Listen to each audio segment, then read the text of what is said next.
but you're going to have to put yourself first. Just like they say, you can't love someone if you don't love yourself. But for me, it's like when I choose this person, I'm essentially giving them a shovel and I'm getting a shovel and we're digging a grave. I loved volleyball. I hated that it was a team sport. She's in the middle of the clinic, like sitting crisscross applesauce, just crocheting away.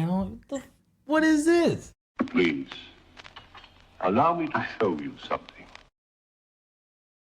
All right, you guys, and that's it. Welcome to the Savage Mountain Podcast. I'm your host, Quan Mickel, per usual. This show is brought to you by Neo Life, Physical Therapy and Wellness, Neo Fit, led by yours truly, and Neo Golf. Get your short game up.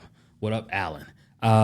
So today I have another guest, not my good buddy, my esteemed host that I forgot to mention, Bad Batchy. That's all right, Q. I forgive you, man. Thank you, my lord. What up, party people? Welcome back. Yes, indeed. Welcome back. Yes, indeed. Solid with the Orioles jersey. Yeah, I had to rep Baltimore. Go O's, baby. Go O's. Mother-in-law. Love you, Mel. So, all right, now we're going to get back on track. So today I bring to you a very, very, very, very genuinely kind individual, someone that I did not expect to grow a strong rapport with. Just now she's like the little sister that I didn't have, or I do have, but I didn't have in this kind. So she's so mature.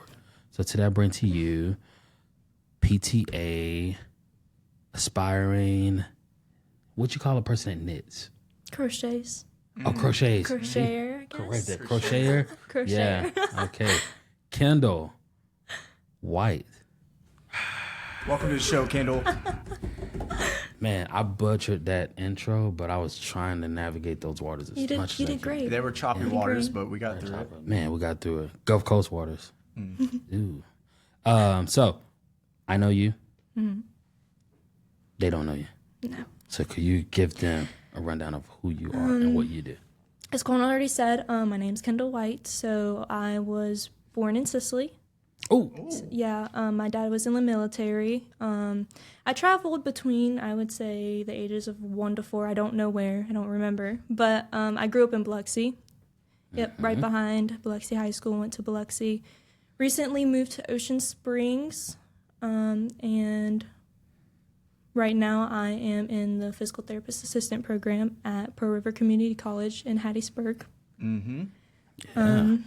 Yeah, that's the little... Yeah, little intro. About it. Yeah. This is year 2. Yes, for year you? 2. Yeah. So I'll be done in May, and then I'll be taking my board exam in July. In July. In July. Be a professional. Yes. So like A lot happening. a lot happening. How old are you? I am 20 years old. Exactly. You got shit figured out at 20. What I was doing at 20 was not that at all. So that's the thing that like makes me like, man, this is because you're so mature. What made you get to the point where you're like so damn driven to be like, all right, this is what I want to do. I'm about to do it. Like you creating the actions, the ability to like just, all right, I'm doing this. You're putting that plan into action so much efficient, man. So I feel like it mainly started growing up. I had one of my good childhood best friends. Me and him grew up together. I always played outside with him until I got up to high school. And then sports really took over my life. Yeah. Had great coaches, ones that were very driven. And so that just made me want to do better, made me want to excel. And then also my dad and my sisters. So my dad was very on top of all of us, me and my older 2 sisters and now my younger brother, all of us not depending on nobody. Whether, that was another female or another man, not depending on them. So I feel like that's where I really got my drivenness. And then my sisters, they're great. Yeah. I really look up to them a lot. Got you. Yep. Okay. Are they older sisters? Yes, one is 28 years old and one is turning 26. The oldest one, she is a supervisor out at Ingalls, and then the 26-year-old, she is a nurse. Ooh, this is giving me hope. Big shoes to fill. That also does put a lot of pressure on me, though, too, in the end. Because, I mean, big shoes. Yeah. But it's also, with time, I had to learn I'm going to make my own, I'm going to make my name. I'm going to show them who I am. That I'm not just their little sister. Yeah. That I am my own individual. Man, my little brother had that thing, man. His ass was determined, and he did it in the most wild way. Like when you play Call of Duty for 1 year and then say, I'm going to the Marines. Like, what? But just do it, man. And you just go from high school, figuring that out, and then boom. All right, I'm going to do this. Actually, when you first walked through these doors, you were just finishing high school, or you were still in high school? I just finished. Actually, right out of high school, I jumped right into community college. Yeah. Because I was going to go to a different physical therapist assistant program, but stuff happened. But there was prereqs. So I actually didn't know what I wanted to do until a month before I graduated. My dad was really pushing on me. What do you want to do? What do you want to do? I wanted to run track in high school. Yeah. Okay. Do I have regrets about it? Sometimes. But I know this is the way my life should go. Focus on my career. Of course, you can always live in your 20s or, late teens. Yeah. But also go ahead and get your career set. Yeah. Go ahead and get that figured out, what you want to do. So I had an interest in sports, and my immediate thought was athletic training. I didn't even think of physical therapy. I mean, I had never been to physical therapy, even for any injuries I had. I always went to the athletic trainer. Yeah. But we had a athletic trainer that was not that great. Common. So, yep, I was like, I want to get rid of the people like this in the world. Help athletes get better, and not just worry about high school drama, high school gossip, and not just letting them do whatever they want in the athletic room. Okay. But then my track coach, he was like, "What about physical therapy?" I was like, "Oh, I didn't think about that." So I was like, "Okay, I'm gonna find somewhere that has where I can observe." And that's when I came to Neo Life, and that's whenever I figured out about the physical therapist assistant. Not a lot of people know about physical therapist assistant. I mean, all you hear is physical therapist, doctorate, but then they do a lot, but it's also if the physical therapist assistant does a lot as well. It's like the doctor and the nurse. The doctor's just giving you the orders, but the nurse is the one who's actually doing it. It really depends on what environment too. Yeah. I know here at Neo Life, outpatient, we work as a team. Yeah. We both do, our parts. Where they make the treatment, we carry it out. And then we send them back to the physical therapist to reevaluate, see where they're at, see how they've progressed. Okay. Yeah. Give us a solid rundown of what that is. I like that. But Honestly, forgot what the question was. It still brings down to if it's a societal thing, or is it, I don't know, just like a new age approach. Because your thing is, you were very career driven. Most the women that and my wife, I love her, right? So it was more family mindset. She wanted to create a family first, and then I guess in between on the process, the career after we established the family. Now you're along with, and I hear more so now with your age group is no, I want a career first, and then I'll figure out this familial thing afterwards. Was that?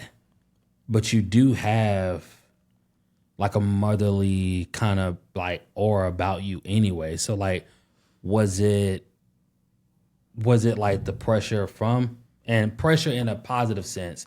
Was it pressure from your dad to what you figure out made you put creating a family on the back burner, or was it always nah, man, this is what I want to create I want to do career first? Yeah. Sorry, that was a loaded question. I tend to do that a lot. That's good.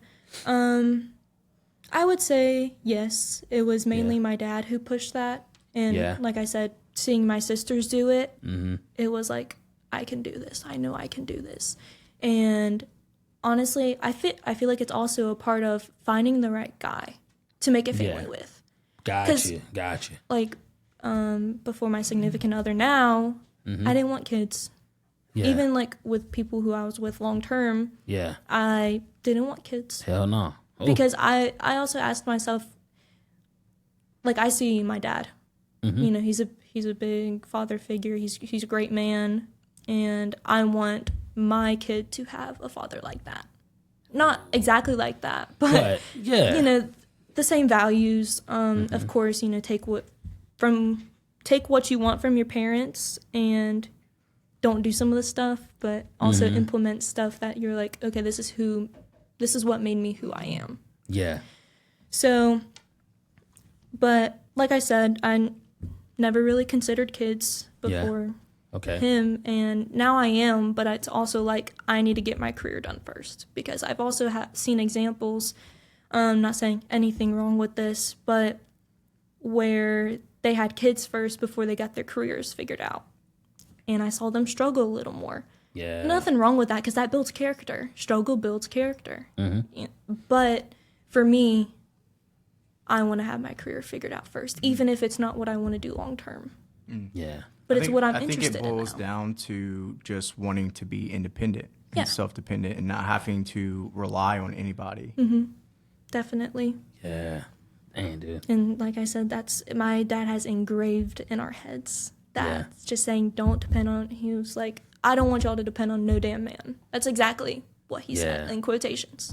And it's engraved in all of our heads. And which with every strength, it's also weakness, because it's hard to let other people take control. So, and that's what I'm figuring out now, is to not to of course I trust him, but it's to let him be able to take control. To be vulnerable. Yeah.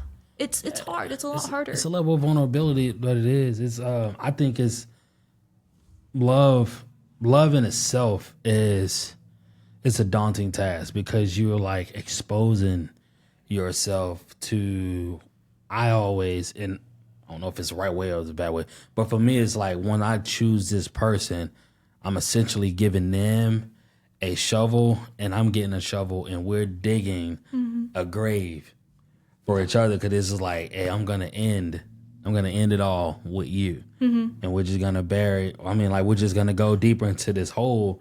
But then it's like, but you're exposing yourself to it, because then what if you like, now you're stuck in that damn hole with that person, you know? I was like, well, once I committed to that, I'm like, I'm just gonna ride it out, you know, whatever it is, indifferent, you know, through sickness, whatever it is. Once I committed to that person, I like exposed myself to being vulnerable and being open. I'm like, it is what it is. So we're gonna make it happen. Not that you're like settling, but it's like, once you fully commit to that person, because just as you have to choose them, they got to choose your ass too. Yeah. And that was one of the things that I'm like, man, Kate chooses me every day. And I know damn well I got some issues, bro. But she continued to choose me every day. And I'm like, I never take that for granted at all. And so to be, it takes a lot of like, man, all right, you know, this is me, you know, and for someone to accept that every day, like, okay, it's cool. Bet you we're gonna get you there, man. Yeah. Well, see, I only want to dig one hole, brother. Just one hole.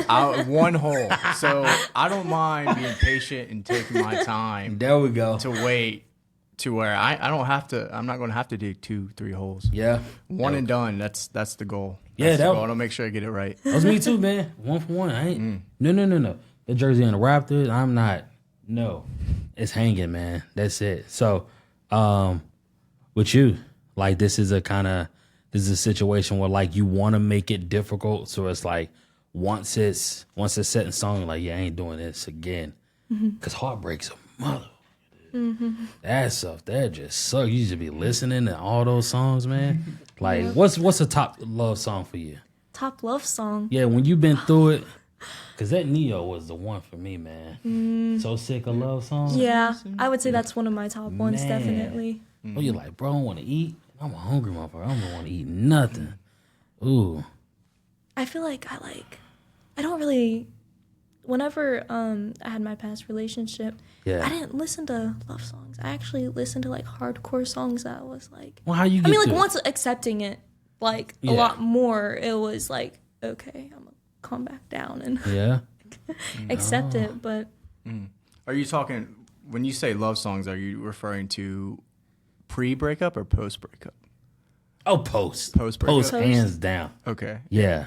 Yeah, that's Definitely some Chris Brown for sure in there. Chris Brown? For sure. Bow Wow. Yeah. Deuces. Yeah, you know, stuff like that. Ooh. Dude, you got a solid playlist.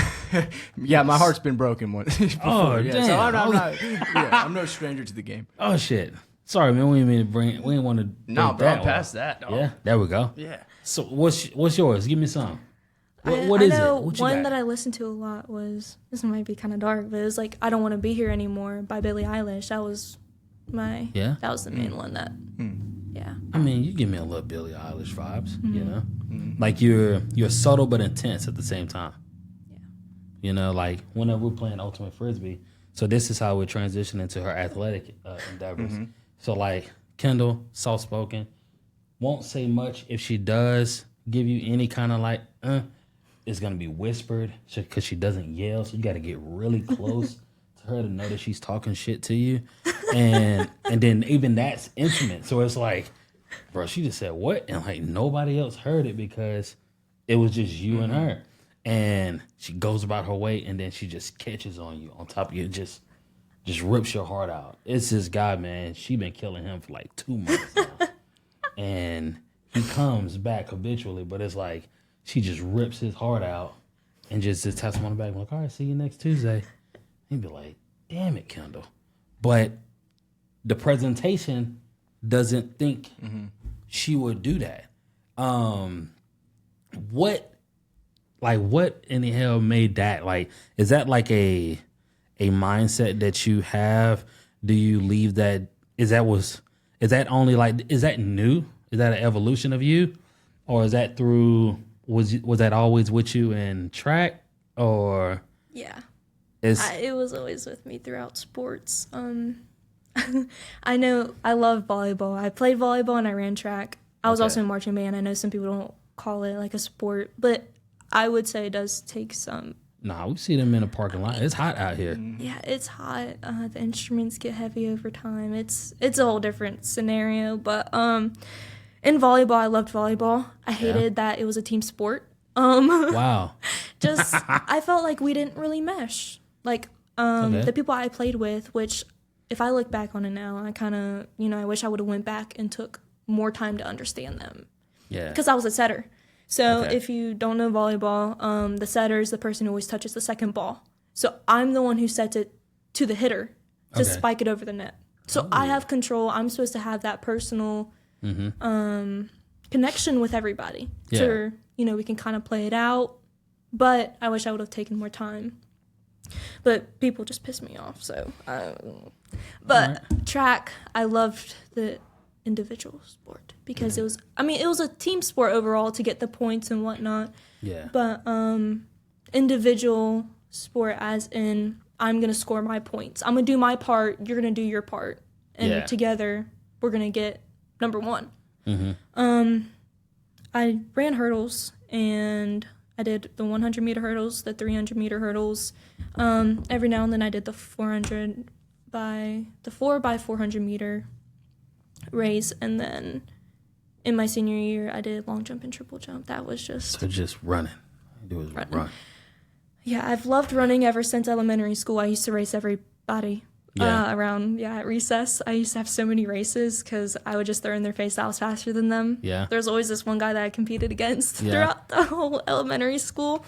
And then in middle school, that's whenever I started getting into volleyball and track. And then in high school, it kind of just pushed through. But with hurdles, I would say it's a little different. Obviously, there's an obstacle in the way. You have to jump over it. Yes. Which I've seen people fall, and then they were traumatized after they fell over a hurdle, they didn't want to do it anymore. But it's like with me, it was like fall over, like I tripped, I fell, get back up, start again. Rock and roll. Just keep going. Yeah. There'd be times where I'd have scrapes all over my legs just from falling or hitting it with my knee. But just keep going. Yeah. I guess that was my mindset. Just keep going. Keep going. Do your best. Be the best. Yeah. Because whenever you have that mindset, it's just like nothing can stop you. Mm-hmm. And it's resiliency. it was also just a release of stress for me too. I mean, I felt like it was my safe place. You know, it's like I have home life, and then I was working, and then school. I was constantly always doing something. I was always busy as soon as I could drive. Yeah.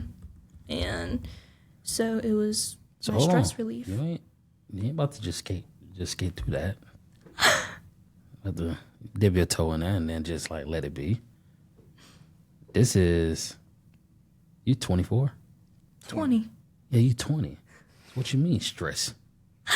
Stress. What are you enduring that allows you to like, not to say that you can't have it, but it's like what is the cause for that being sports as being an outlet, right? So I say that to say this is because right now, being a strength and conditioning coach, I combat the level of fun. We have to, me and Robbie, every day through different means of how we're trying to rekindle the ability to have to play, find play. Mm-hmm.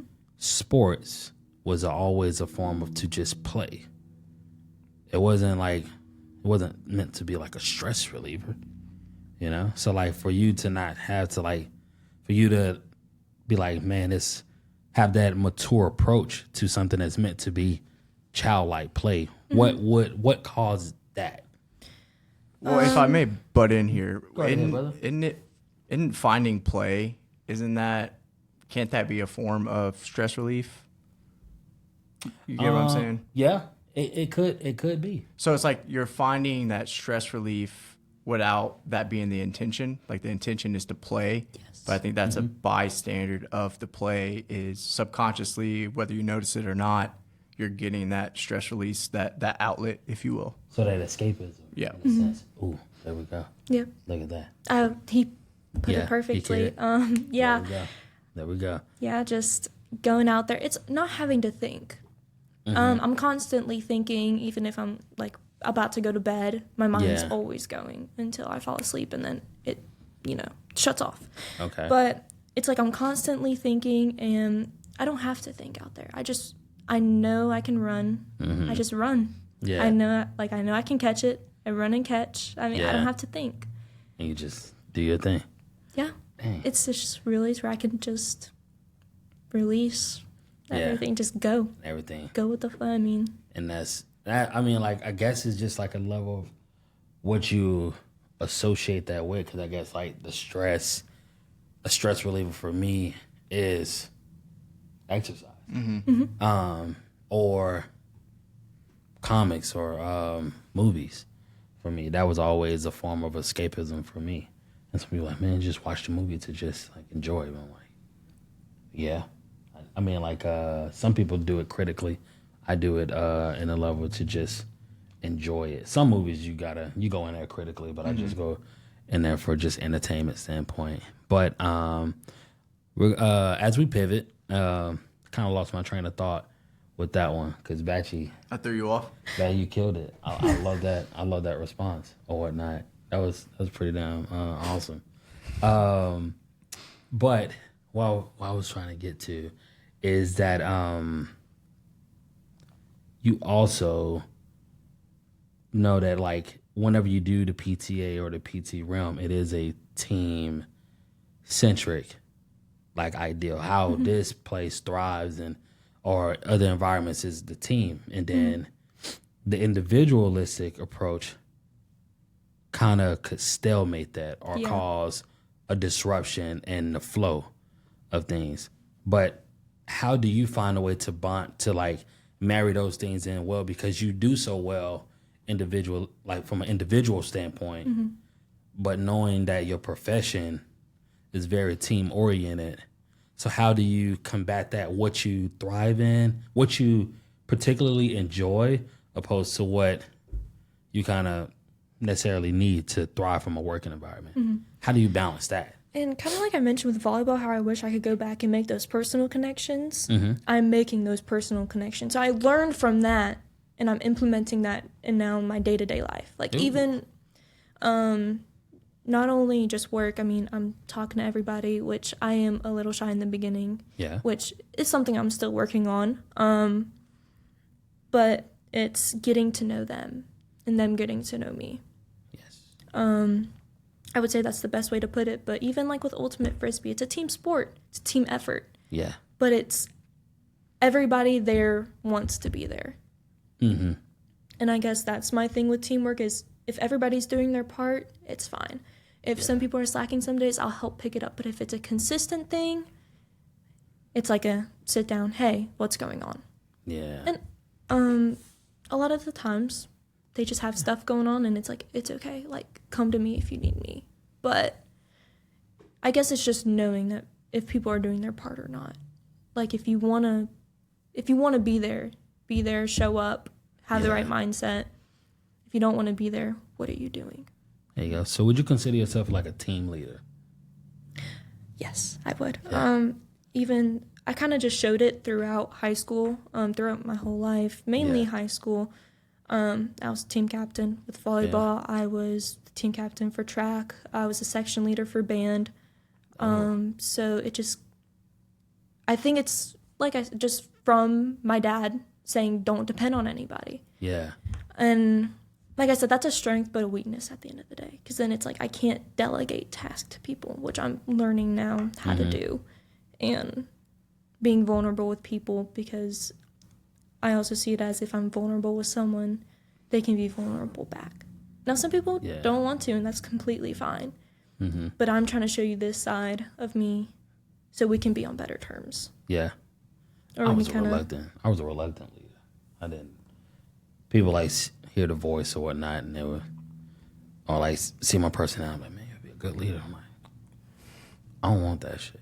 Yeah. Like, I mean, I've grown to like accept it, but at first, being your age, no, I didn't want that. I didn't want to be responsible for someone else. You know, I completely understand that. I didn't want to be responsible. I didn't want to be held accountable for like, look, dude, I do this way.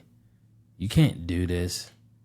Don't do it. And I don't want to be like, if you don't meet the standards, I don't want to be held responsible for you. No. Like, you're the leader. You're no. We're not going to do that.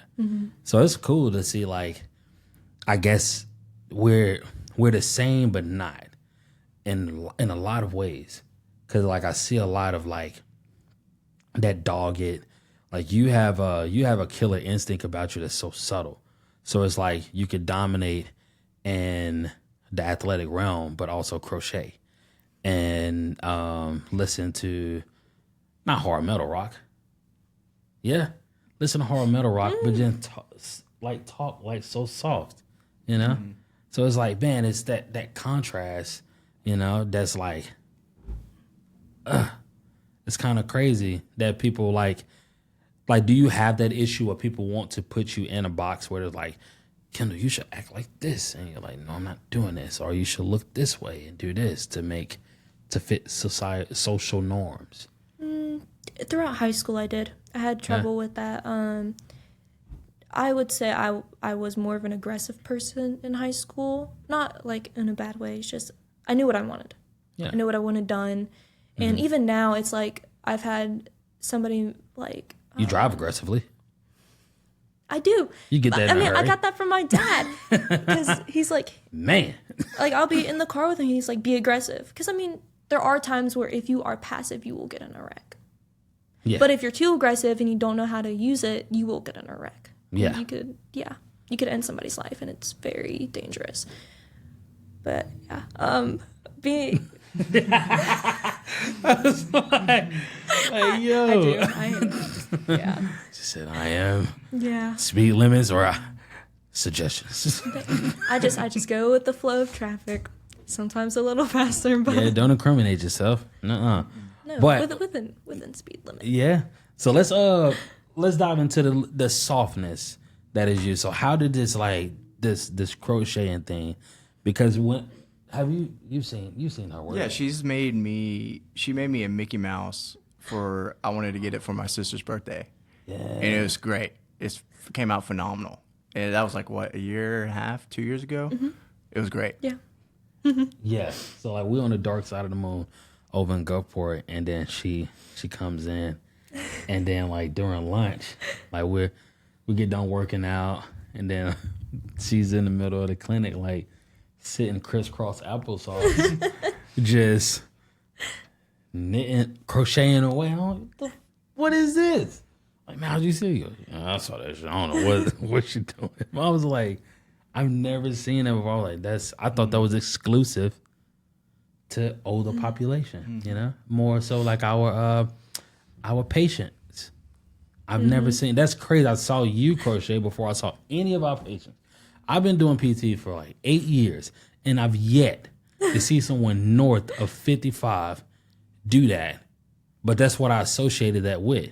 And here you are, south of 21, doing it habitually. So how did this come about? I love crafting. It feels like it runs through my blood. I've always loved it. Done it since elementary school. I like putting things together and making it work. And it kind of came about like kind of with mechanically working too, like with cars and stuff. You're a car mechanic too? No. Oh. I do know how to like work some things, but I like putting stuff together and fixing things. Like I do. My dad's taught me a lot about vehicles. We used to do a lot of projects in our backyard, building stuff, but I've just always been crafty. And so crocheting, I saw it on YouTube. Mm-hmm. So I looked it up, figured out how to do it. I started about 4 or 5 years ago. I ended after like a month or two, though. And then I picked it up about a little over a year and a half ago again. And I would make animals. And now while I'm in school, because I don't really have that time to do stuff for anybody, I've been working on doing stuff for myself, but also doing lengthier projects. So blankets, sweaters, just focusing on patients, working on my patients. And that's what that just, because it seemed like very tedious, and you just have to spend time and just key in on that air. Mm-hmm. That is, I mean, the past couple of ones I've done, one of my sweaters took 19 hours. Another one took, I want to say like 6 or 7. Around about, I didn't really time it, but that's what I'm assuming. And then I just got done with a blanket for my niece. It took 13 hours. To do that. Mm-hmm. No. It's a lot of time, but I also have the time because I go to Hattiesburg for school. So one of the days I don't drive up there, I can work on it if I'm not studying in the car for a test. Just like but calming. Mm-hmm. It's calming for you. Sometimes I get agitated because I'm like, I'm ready to be done with this. Yeah. And that's where I start to lose patience. I just put it down. I'm like, I'll pick it up another day and continue working on it. But I will say it has helped my patience a lot. Yeah. Because whenever I first started, I tried to do a sweater, like with the granny squares. Yeah. And I was agitated. I was angry because I was like, I'm just ready to be done with this. And so I threw it off, and that's whenever I stopped. Yeah. Because I got so frustrated. But now I just did that blanket in about 2 weeks, I want to say. Yeah. And I was completely fine. I didn't get frustrated at all. So it's just like a level of peace that you have, and it creates. So like how the application of using the crocheting, how do we implement that in your day to day, as far as like working with patients, because it is so mundane and over and over and over. Yeah, I would say just being patient with everybody, because it also builds into the perspective of you never know what they have going on. Yeah. And being patient with them, even if they tell you the same story 6, 7, 8 times. And it's like, it's okay. You do the same loop over and over and over. Because at the end of the day, I might be the only person that they talk to outside of here. This might be their only interaction with other people.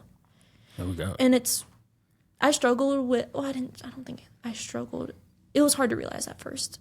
And at first it was like, oh, they're telling me the same story. But now it's like, it's okay. Like, I'm here. I'm here for them. I want what's in their best interest. And it's just being patient with them, even if it's the same thing over and over again. I mean, we've had patients who've been here for as long as I've been here, the 2 years, and still seeing them every day. It's like, hey, like, how's it going? It's good to see you. Like, I love seeing them. Yeah. And it's just good to know. And I have rapport with them, and yeah, it's one of the things, especially with you, that I found so interesting is that you definitely reshaped my approach with age as a concept, linear progressions. I don't think, like, just because you're a certain age, you need to be doing this, or just because you're a certain age, you need to have this level of maturity. Like, and I say dealing for a lack of better term. The more that I deal with you and I associate with you, I'm just like, yeah, I can talk to her as if she's 32, 33, you know, and it's just like, I have to remind myself, like, how young you are because of how mature you are. And I'm someone that didn't have a dad growing up, and I was very, like, mom-centric, mother-centric, and Kate continuously, like, beats it into me as, like, Quan, fathers matter. And I'm like, no, the fuck they don't, because I feel like I'm a law-abiding citizen, and I give to my community, and I ain't have one of them. But then seeing you and hearing your story now, and then listening to my wife, and I'm like, oh, I guess dads matter. I guess Definitely. they do. I guess they do matter. I guess they make some form of an impact, you know? I mean, you don't have to, these expectations of just because you're this certain thing, you need to do this, or you can advance because what you've been exposed to due to your upbringing. And not say that the father is not having it, like, just because you don't have a father don't mean you're not going to have that, but having a father does help with that, opposed to just having a single parent trying to do both roles, do that dual personality, dual engagement. Sometimes one could overlap. One cup could get filled more than the other. So yeah, I want to say that's like damn, dude, wow, Kendall, thank you. I would just say, had I expectations growing up from both my parents, don't really have I guess I can say even growing up, didn't have the best relationship with my mom. Yeah. Just not really on that great of terms. But, you know, my dad he doesn't want us to repeat the mistakes he's done. Yeah. Or, you know, that my parents show. He doesn't want us to end up in a situation like that. But I would say the maturity came from, I used to be the youngest until my brother, he is about to be 6, so born around 6 years ago. All right, so 14, that's some incredible Yes. math, by the Yes. way. Like 6 years old, born about 6 years ago. Yeah. But like, that's a 14-year age gap. Yeah. So he was a COVID baby. So yeah, that's why you asked, like, the stress relief with sports. Yeah, I used to go whenever my parents, so... I know I was hitting on to something. Yeah, well, back it up, it's... oh my goodness, my brother was born. And 6 years ago? Yes, he was a COVID baby, so throughout COVID, my parents had to work. my sisters were in school, so I had to take care of him. Even whenever I was doing schoolwork, I had him on a sleeping schedule, a feeding schedule. This was when, like, his early, I think, he was a couple months old, I would say, probably like 4 months and up. But just taking care of him, I think that's really where I learned it from, just being the older sister. I was nervous to be an older sister because, I mean, I was the youngest. All I knew was to be the youngest, and, you know, they always say the youngest is the most spoiled, which I probably was. But that's really where I learned it from. So I would say he's impacted me a lot. And then, yeah, when my parents would get home, I would go and run. Yeah. I mean, COVID, we didn't have anything to do. I just played on my PlayStation. Dang. Ooh, you played PlayStation. Mm-hmm. Went on the golf cart and then went out and ran. Yeah. Pretty much every day. I mean, a whole lap around our neighborhood was a mile, so it was really easy to gauge. Yeah, I was finna say, man, your COVID definitely was a game changer. You go from little sister to big sister / mom. Yeah. And I became a father. So yeah, it was definitely an eye opener and a game changer. But that right there, man, and that still did not make you think like family opposed to career. You still was like, you know what?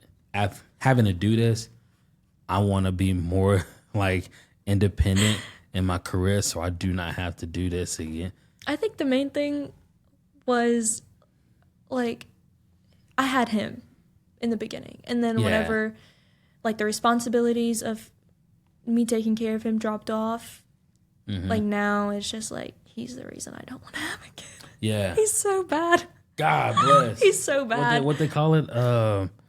Damn, dude. It's like, what they say it's, Jesus. I forgot what it is when you don't have kids.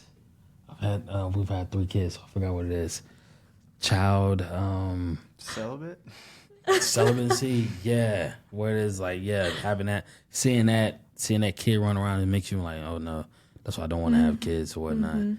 Like, ooh. But I think it was also the sense that, you know, I was the youngest, and they haven't had a baby since 14 years. So yeah, and the times have changed since then too. So it's like adapting to having a kid, as you know. Especially because they're older now, too. Their bodies don't work the same way. And they're hurting, they're tired, they're exhausted. Man, yeah. And then us being pretty much independent on our own I have to do everything now, again. So it's like restarting. I was almost out. I was almost 18. I mean, I was like, y'all could have waited 4 more years. Yeah, dude, Pops blew it on that one. That's crazy, to almost have the house empty, and then you got to start all the way over. That's like getting to the video game and then, you know what I'm saying, like the memory card like breaks or some shit like that. And you're like, yo, I just got all the way to the end with Zelda. Yeah. And now you got to start all the way over. Or Grand Theft Auto 3. Dude, those are some long-ass games. And that's almost like raising kids, 18 years. You got to start over. That's the longest game. Bro, that's a long, and then it's not even a female. It's a male. Yeah, you've had 3 girls. Bro, you shit the bed, Pops. That's ridiculous, man. You gotta wrap it up. They said if he was the first one, they wouldn't have had any more. Man, dude, that's how, bro. Nay, my second one, bro, she tests my gangster every day, dude. She knows she does. It's like, oh, whoa. Like, man, like when they look at you and they know that you did something wrong, and I'm just like, why you do that? Why did you think that was cool to do? And she just keep looking at you. Like, I don't know. I'm just like, man, that's half of me. And so like you yelling at half of you, or you yelling or you talking to like half of you that's only 3 years old. So then like you look in the mirror and you're like, man, I was just yelling at a 3-year-old that's really gonna comprehend why like I'm like, dude, all right, man. Thank God you like, man, we gotta get this going. Like, Jesus, man. And they all different. It's like Mel's her way, Nay's her way, and Ray, we're just like trying to figure out like which one she's gonna be like. Hopefully a mixture. And that's gonna be a problem. It's like a mixture of like, oh God, oh no, Well, dang, dude. So as we continue to navigate through, and again, we're just keeping it easy, just keeping it chill. You riding the wave, you doing well, you thriving, you smiling. You know, we keeping it light. Pat, you got anything to add, brother? You good? Not at the moment. Yeah? No, I think it's going great. Well, I do want to jump into this gaming. Yeah. Because she did said that she had a sick gaming setup. And again, the more that I learn about you, I'm like, didn't know that. Didn't pick that up. Didn't pick that up at all. So, all right, super competitive, wildly aggressive, soft-spoken, career-driven, do not want to have kids due to little brother trauma. So, now we jump into gaming. Yes. With the crocheting. Yep. So, how did this come about? Growing up with my childhood best friend, so I had 2 friends that lived in the neighborhood. We would always hang out, and they had PlayStations. Yeah. So I was like, and one of them had a PC, and I was like, oh, Ooh. this is fun. This is fun to play. Okay. So that's how I got into it, and then I asked for a PlayStation for my birthday and got one, and that's kind of how it started. Although I'm not really that deep into it. I mean, I used to play Madden back in like elementary school, junior high, but I don't really have time anymore. But in high school, I played Minecraft a lot. See. Yeah, and then Fortnite whenever it came out, I played that. Apex, played that, and then just little games. What is Apex? Apex Legends. It's like it's a battle royale, 3-man squads. You got different like heroes or characters, if you will. What's a battle royale? My battle royale is like wrestling. Okay. Everybody in the ring. It's kind of like last one standing in a way. Last man standing. Yeah, or last team standing. Okay. wins. Yeah. Have you heard of PUBG? No. You know Fortnite though. I mean, I ain't played it, but yeah. Yeah. I watch it. Well, it's like everyone drops in on a map, and it's like 100 players, and last man or last team standing wins. There's a circle that gets smaller and smaller, pushing people closer together. Okay. You know what I'm saying? Yeah. Oh. Yeah, see, this is a new age style of gaming that I wasn't privy to. So, like, after the Call of Duty, when the zombies dropped, I kind of got away from my arcade style first shooter, POV kind of deal. I was just like, you know what? This is stressful. I like simulations. We're going to sport game it. And I'm going to stay in there. And every now and then I'll get an RPG story that I really like, or I will go into Mortal Kombat. Yep. Like a fighter. But yeah, this other shit, I'm like, You're getting GTA 6, right? yeah, I've been waiting on it. I mean, I'll be 45 when it comes out, but yeah, we'll Next year, get March, it. I think. God bless, man. So it's like so you was in the sports game a little bit, then you went into what is Minecraft? What would you call that? That's an RPG? It's a like world builder. Engineer type shit? It's You can use it for that, I guess. It depends. yeah. Sounds boring. You don't know what Minecraft is? I mean, I know the movie. Yeah. Okay. What's the purpose of Chicken Jockey? What is that? How does that correlates with the game? I have no idea. No clue. No. Not supposed to help me. I think I'm the old man in the room. I briefly played Minecraft a little bit. It's fun for what it is, but I haven't played it in a while. It's a Yeah. whole new game, for sure. I used to play it a lot. I used to play it recently a lot. picked it back up every now and then. And you just sit here and you just build. Yeah, it's like blocks, and then it's survival for sure. And you have to like survive, build fire and stuff, and you spawn in on this generated world. Yeah. And you like mine. You want to find diamonds or something like Yeah. that. But I like it for building. Yeah. Like I said, I like being creative. I like just building stuff, making it work. You don't journal? You don't journal? You don't write? I tried. stuff I'm bad at writing. down? I'm so bad at writing. Oh, okay. Deal. Well, again, man, we appreciate your time. Thank you for opening up, being vulnerable, building on all of this for us. Okay. I appreciate you. And we're not done. So you thought we was done. Okay. You thought we was done.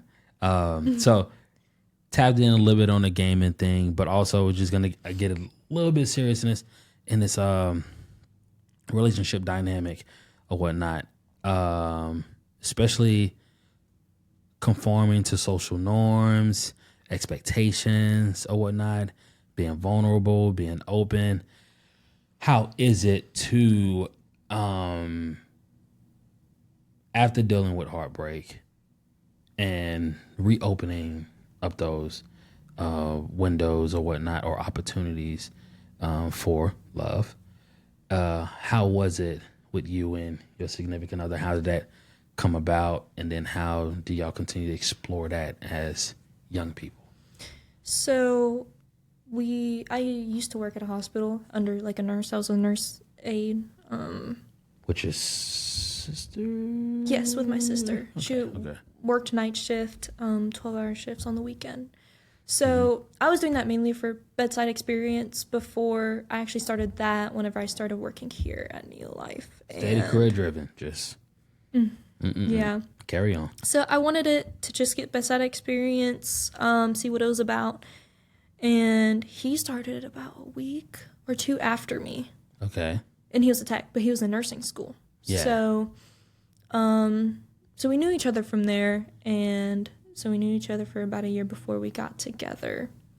And that's whenever I quit there, and then that's whenever we started dating. It was about a week or two after I quit, because I was starting the more intense part of school, and so I wasn't going to juggle two jobs, not with it being night shift. But so that's how we met, and then he's Muslim, so and I knew that with Ramadan. Loyal but aggressive. Respected. Yeah. So and I mentioned to him that, I'm not Muslim, and I didn't completely shut down the idea of converting. Okay. But I also told him for him to expect me not to. So that was one of our first talks. Yeah. Was we went out on a date, and I was like, hey, like, I know this, but I just want you to know that I'm gonna eat some bacon. Yeah. No sauce. I do like me some bacon. There you go. And he was completely fine with it. And even him talking about like the social norms in Jordan was to find a Muslim woman. Yeah. And he talked to me about it. He said, I just wanted a smart, driven woman who knew what she wanted, knew what she wanted in life, and, could handle herself. I said, well, I mean... Mm-hmm. I'm here. You told him straight But, up. I mean, that's just... Yeah. I've talked to, you've been around every time we've spoken. Yeah. And have you spoken to? Yeah, I have, right? Yeah.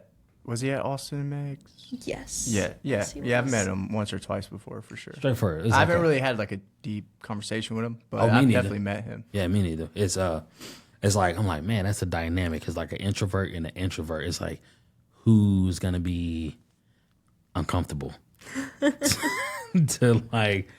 So I'm like, man, that's fascinating. But if y'all make it work, y'all make it work. I mean, I like it. So I would say I'm more extroverted than him. It's more so of once you get to know him, he's a lot more open.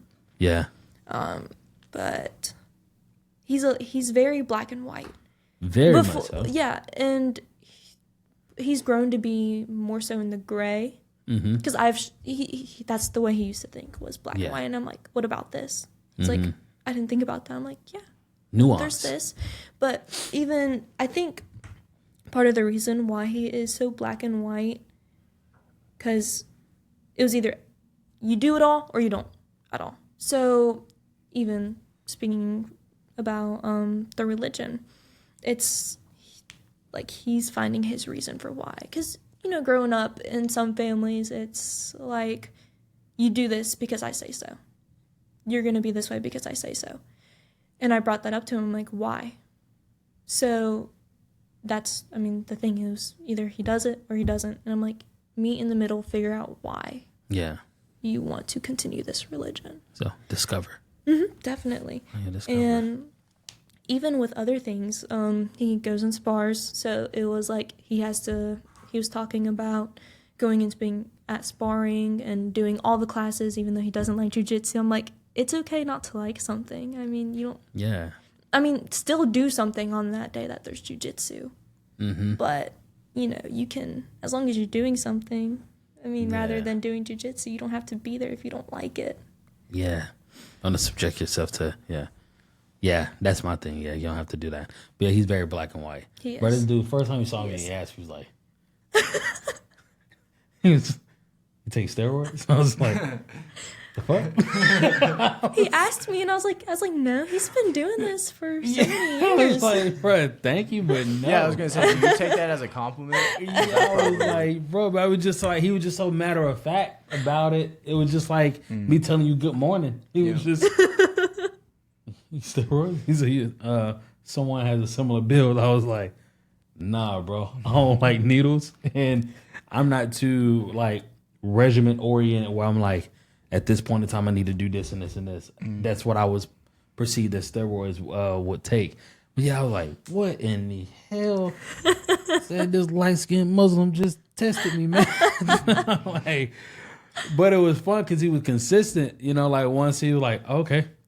It wasn't no, nah, man, I'm sorry. It was like, oh, you know? Oh, cool. Yeah. I was like, all right. And Kendall was just like, how dare you? I told you not to ask it. I gotta figure it out. I'm like, I like this guy. Well, let's end it. Let's end it there. Truly, but nonetheless, I always ask people before we conclude to impart any kind of wisdom, because your case and your personality, everything that you're doing right now, is very, very. I'm personally rooting for you, and I am a fan. And I'm continuously be a fan, but I also understand that it's very rare to find someone like you that is like, boom, doing this and being open. Like if you're having anxiety, if you're having like you've confided, you know, in others and like myself, and I'm very aware of that, and I do not want to take any of that for granted at all. But it's some people that don't have those resources, you know. And if there's someone out there, if you could impart wisdom on them to like be motivated, stay driven, do what you got to do, could you take however long you need to and just drop it on? I have a couple of things, I guess. You let it ride. One thing that I've always said in track was do better. Simple as that. Do better. Oh. Another thing, you can't pour from an empty cup. What you mean? So if you're not taking care of yourself, you can't take care of other people. You're going to have to, not in a selfish way, put yourself first, but you're going to have to put yourself first. Just like they say, you can't love someone if you don't love yourself. You got to fill your cup. Yep. You have to fill your cup before you can pour some in somebody else's. Yeah. There we go. And that's it. Yeah, I had something else, but I forgot. Oh. Well, it's all good. Well, thank you. Thank you. I feel like that is a show. That was great. All right, y'all. Well, thank you for coming this time. Hopefully we can catch you next time. Please, please, please, please do not let it be your last time, y'all. All right, and we're out.